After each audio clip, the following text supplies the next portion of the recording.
गदर एक प्रेम कथा जो कि 2001 में आई थी और अब जाके उसका सीक्वल देखने को मिल रहा है। और मेरे समझ से ये बॉलीवुड की पहली ऐसी मूवी होने वाली है जिसका सीक्वल 22 साल बाद बन रहा है। और उस टाइम पे जब ये मूवी आई थी तब ये कितनी ज्यादा सुपर डुपर हिट हुई थी ये तो आप सभी को बताने की नीड नहीं है क्योंकि आपको पहले से ही पता है। बट कुछ ऐसी चीजें हैं जो कि मुझे लगा कि आप सभी को शायद नहीं पता होंगी और उन्हीं सब चीजों पे आज के इस वीडियो में हम लोग बात करने वाले हैं। तो गदर मूवी की जो स्टोरी है वो लूजली बेस्ड है एक रियल लाइफ पर्सन के ऊपर जिनका नाम था बूटा सिंह। अब यहाँ पर लूजली बेस्ड का मतलब ये नहीं कि पूरी तरह से उन्हीं के लाइफ पर बेस्ड थी, बट यहाँ पर इसका मतलब ये हुआ कि कुछ डिफरेंसेस के साथ उनके लाइफ पर ये बेस्ड थी। तो बूटा सिंह के बारे में अगर आप गूगल करेंगे तो आपको पता चलेगा कि जब इंडिया आजाद नहीं हुआ था, मतलब जब इंडिया स्ट्रगल कर रहा था आजादी को पाने के लिए, उसी टाइम पे बूटा सिंह ब्रिटिश आर्मी के एक सोल्जर थे। और क्योंकि ब्रिटिश के सोल्जर थे तो इनको वर्ल्ड वॉर सेकंड में भी भेजा गया था जंग लड़ने के लिए। And apart from his career इनकी जो पर्सनल लाइफ थी इसी वजह से ये इंडिया पाकिस्तान में बहुत ही ज्यादा फेमस हो गए थे। तो जैसा कि आपने मूवी में देखा होगा कि 1947 के टाइम पे बहुत सारे दंगे हुए थे बिकॉज ऑफ पार्टीशन, और उसी टाइम के हो रहे एक दंगे में बूटा सिंह एक लड़की को बचाते हैं जिसका नाम होता है जैनब, जो कि एक मुस्लिम लड़की होती है। और फिर उसके बाद इन दोनों में प्यार हो जाता है, ये एक दूसरे से शादी कर लेते हैं और एक पीसफुली लाइफ इंडिया में बिता रहे होते हैं। बट कुछ दिनों बाद इंडिया में एक कानून लागू होता है जिसके कारण जैनब को वापस पाकिस्तान जाना पड़ता है। और फिर कुछ दिनों बाद बूटा सिंह भी पाकिस्तान चले जाते हैं इलीगली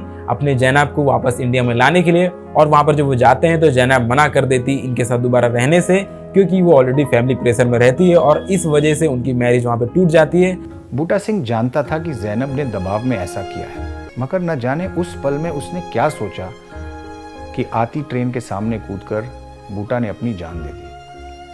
तो जो भी स्टोरी मैंने आपको बताया ये एक्चुअल स्टोरी है बूटा सिंह की, और फिल्म में मैरिज तक का जो भी इनका सफर दिखाया गया वो काफी हद तक सिमिलर है, काफी हद तक सेम है बूटा सिंह के लाइफ से। और फिर उसके बाद की जो स्टोरी है वो तो पूरी तरह ही चेंज्ड है। तो बूटा सिंह की लाइफ की एंडिंग इतनी ट्रेजिक थी कि वो मूवी में दिखाते तो ऑब्वियसली यार ये मूवी चलती ही नहीं। बाकी चीजें आप गूगल पे पढ़ सकते हो इनके बारे में। और ऐसा कहा जाता है कि वीर जारा मूवी जो आई थी शाहरुख खान सर की, उसको भी इन्हीं के कैरेक्टर से इंस्पायर्ड करके बनाई गई थी। शायद आपको पता नहीं होगा कि जब गदर मूवी आई थी तो इसको अपने सबसे बड़े कॉम्पिटिटर का सामना करना पड़ा था और वो था लगान मूवी। क्योंकि 2001 में दोनों मूवी एक ही डेट पे रिलीज हुई थी, मतलब 15 जून को ही दोनों मूवी रिलीज हुई थी और दोनों ने ही बॉक्स ऑफिस पर बहुत ही अच्छा कलेक्शन किया था। बट गदर ने लगान को बीट कर दिया था और ये उस टाइम की सबसे बड़ी टिकट सेलिंग मूवी बन गई थी क्योंकि उस टाइम पे इसके 10 करोड़ से भी ज्यादा टिकट सेल हुए थे जो कि उस टाइम का वर्ल्ड रिकॉर्ड था। और ये मूवी सिर्फ 19 करोड़ में बनाई गई थी और इसने उस टाइम पे 143 करोड़ की बॉक्स ऑफिस की अर्निंग की थी, जिसको आज के टाइम पे इन्फ्लेशन एडजस्ट करके देखें तो लगभग 500 करोड़ हुआ। और अब गदर 200 करोड़ में बन रही है। तो अब देखते हैं कि आखिर इसका बॉक्स ऑफिस कलेक्शन क्या होने वाला है। आपको लग रहा होगा कि यार मैं गदर फर्स्ट मूवी के बारे में बात किए जा रहा हूं, तो थोड़ा वेट करिए क्योंकि इसके बाद थोड़ी देर बाद में गदर 2 मूवी के बारे में भी बात करूंगा।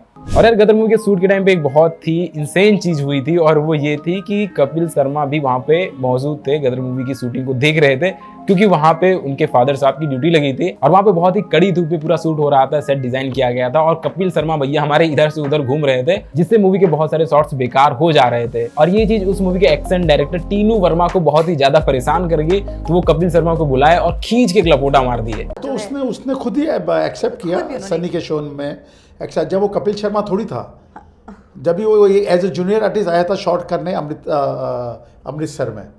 That's why that he is not a, वो थप्पड़ ने उसको आज कपिल शर्मा बनाया। तो गदर एक प्रेम कथा में जो तारा सिंह का लड़का रहता है वो लड़का एक्चुअल में उसी मूवी के डायरेक्टर का लड़का है जिनका नाम है अनिल शर्मा। और जीनियस मूवी के बारे में भी आपने सुना होगा, तो उसमें भी शर्मा जी के बेटे ने ही लीड कास्ट का रोल प्ले किया था और उस मूवी को भी अनिल शर्मा ने ही डायरेक्ट किया था। नेपोटिज्म भाई, नेपोटिज्म। ओके, तो जैसा कि आपको अभी मैंने थोड़ी देर पहले बताया कि लगभग 22 साल बाद गदर 2 आ रही है और ये इतना लेट इस वजह से हो गई क्योंकि मूवी के जो डायरेक्टर हैं अनिल शर्मा जी, उनको एक अच्छी स्टोरी नहीं मिल पा रही थी गदर 2 को लेके। तो गदर 2 पिक्चर के लिए अनिल शर्मा ने 100 से भी ज्यादा राइटर्स की स्टोरी रिजेक्ट की है और उन्होंने खुद भी 10-20 स्टोरीज लिखी हैं और रिजेक्ट की हैं क्योंकि उन सब स्टोरीज में कोई भी वो फील नहीं था जो कि अनिल शर्मा चाहते थे गदर 2 के लिए। दैट्स व्हाई गदर 2 बनने में बहुत ही ज्यादा लेट हो गई। तो मूवी के डायरेक्टर अनिल शर्मा का कहना है कि गदर मूवी इंस्पायर्ड है रामायण से। अब वो कैसे? अब देखो, रामायण में भी लॉर्ड राम जाते हैं सीता मैया को बचाने, तो यहाँ पर भी गदर में भी हमारे तारा जी जाते हैं अपने सकीना को सेव करने यानी रिटर्न लाने के लिए। और अनिल शर्मा जी की आइडियोलॉजीज क्रिस्टोफर नोलन सर से भी काफी ज्यादा मिलते हैं। जितना ज्यादा वीएफएक्स और सीजीआई इग्नोर करके रियलिस्टिक तरीके से लाइव एक्शन तरीके से शूट करें उतना ज्यादा बेटर रहेगा अकॉर्डिंग टू डायरेक्टर, मतलब क्रिस्टोफर नोलन सर का भी यही कहना है और अनिल शर्मा का भी कुछ यही कहना है। तो गदर 1 और 2 के शूट के टाइम पे 500 बम फोड़े गए थे और 30-40 कार भी ऐसे उड़ा दिए गए थे और ऐसे भी बहुत सारी चीजें डिस्ट्रॉय की गई, जैसे गदर 2 मूवी की शूट के टाइम पे एक टैंक बनाया गया फिर उसको उड़ा दिया गया, मतलब इतनी मेहनत से बनाया फिर उसको उड़ा दिया ताकि एक अच्छा शॉट आ सके। तो ओवरऑल यार अनिल शर्मा जी ने बहुत ही ज्यादा मेहनत की है इस मूवी को बनाने में, इस मूवी को अच्छे से विजुअली प्रेजेंट करने में, और इनका ये भी मानना है कि छोटे से बजट में बड़ी से बड़ी फिल्में बनाने का करेज रखते हैं। हमने गदर में जो की है कि भाई एक तो कोशिश की कि इसको अंडर जितना भी कंट्रोल बजट में हम फिल्म को बनाएं और रिजल्ट दें हम बहुत बड़ा, वो हम कामयाब हो पाए हैं। राइट। और दूसरी चीज़ कि हम एक्शन को जितना हो रियल करें। और ये बात सच है कि गदर 2 का बजट काफी अच्छे तरीके से मैनेज हुआ है क्योंकि 100 करोड़ का ही बजट था और उसमें उन्होंने सनी पाजी का फीस दिया जो कि लगभग 10 करोड़ था एंड समीक्षा पटेल का अलग फीस एंड बाकी कास्ट के अलग fees, production fees and advertisement fees and promotion भी काफी जोरों जोरों से हो रही, कोई कमी नहीं रह रही प्रमोशन में। तो काफी अच्छी तरीके से इनका 100 करोड़ का बजट मैनेज हुआ है, वरना ये 100-200 करोड़ तो सिर्फ इंडिया के बड़े बड़े एक्टर्स की फीस ही होती है। और इंडियन आर्मी का बहुत ही बड़ा कंट्रीब्यूशन रहा है इस मूवी में, जैसे कि आप जो टैंक देख पा रहे हैं, जो गन देख पा रहे हैं या फिर जो लोकेशन है, जो कुछ जवान्स हैं, इनमें से मोस्ट ऑफ द चीजें इंडियन आर्मी की तरफ से ही थी। So yeah, that's it for today। आप बताइए कि आप गदर 2 मूवी के लिए कितना ज्यादा एक्साइटेड हैं और अगला वीडियो आप किस पे देखना चाहते हैं वो भी आप कमेंट में सजेस्ट कर सकते हैं। अगर वो टॉपिक मुझे इंटरेस्टिंग लगा तो मैं उसके ऊपर भी वीडियो बनाऊंगा। Okay, bye bye.